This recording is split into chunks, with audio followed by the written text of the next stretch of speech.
Ari Aster is fantastic at using media to paint a portrait of intrapersonal dilemma and turmoil. No movie that he's directed so far has been better at that than BEAU is Afraid. This movie gives the audience direct access into the inner workings of a neurotic, paranoid, and overly anxious BEAU's thought process. You're no longer a bystander watching a character's world play out from an outsider perspective. You are instead actively seeing what the world is like in BEAU's mind. All of the insane hypothetical scenarios perpetuated by BEAU's fears are laid bare for the audience to see. So let's take a look at what makes BEAU is Afraid so different. Before we continue, please like and subscribe. I try to post once a week, and one post a month is specifically for horror short stories that I personally have written. The rest are movie reviews, and if you're interested in that, I think you should stay. Now, let's take a look at BEAU is Afraid. The first scene, BEAU's birth, is quite traumatic.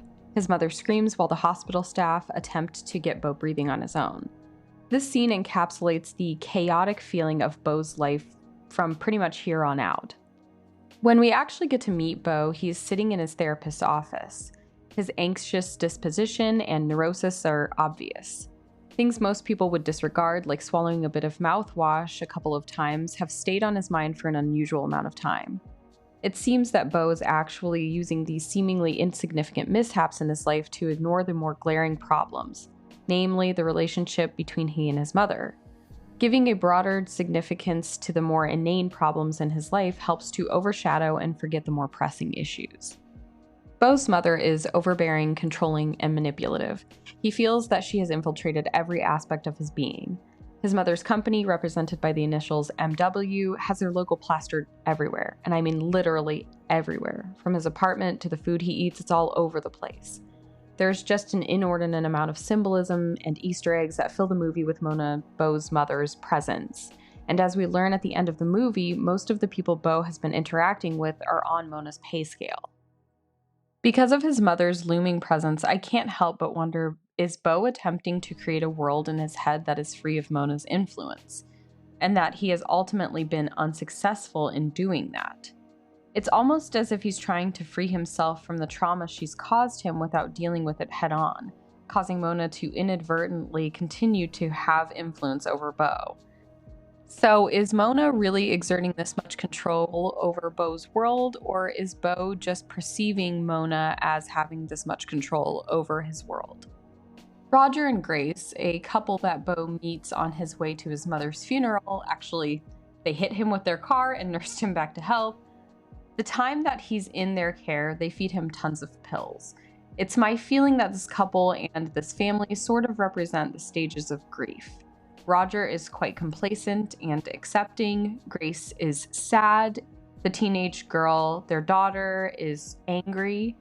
BEAU is constantly bargaining to catch a ride to his mother's funeral. And Jeeves, the local dude that lives with them that served with their son, is in denial because he lives in his own make-believe world. The constant pill popping represents the bleak reality of how most people cope with trauma, death, or anything heavy, really.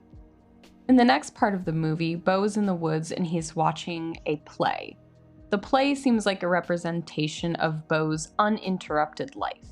The interruption being his mother's behavior and the subsequent trauma that it caused BEAU. It's a life free from her influence, but ultimately, I felt like this portion of the movie was nothing more than like a daydream, a very random daydream. The last portion, and arguably the most important portion, is the confrontation between BEAU and his mother, which reveals that not only is his mother not dead, but she's been having the entire world, including BEAU's therapist, spy on BEAU. Is BEAU guilt-tripping himself? Is he just having a lot of paranoia about his mother's presence and it's making him delusional? Or is his mother really there? I feel like this scene has BEAU processing his trauma. He is allowing himself to feel what he's been trying to feel, but was too medicated to do so. He's investigating the attic, where he's been so scared to investigate this whole time. He's opening all of the doors, uncovering all of these secrets. He's leaving himself vulnerable to whatever memories and thoughts come to his mind. He visits a range of emotions. Ultimately, I believe that this movie is about a man's journey through processing his trauma, And at the end, you could say that this process, the entire process, has ultimately drowned him.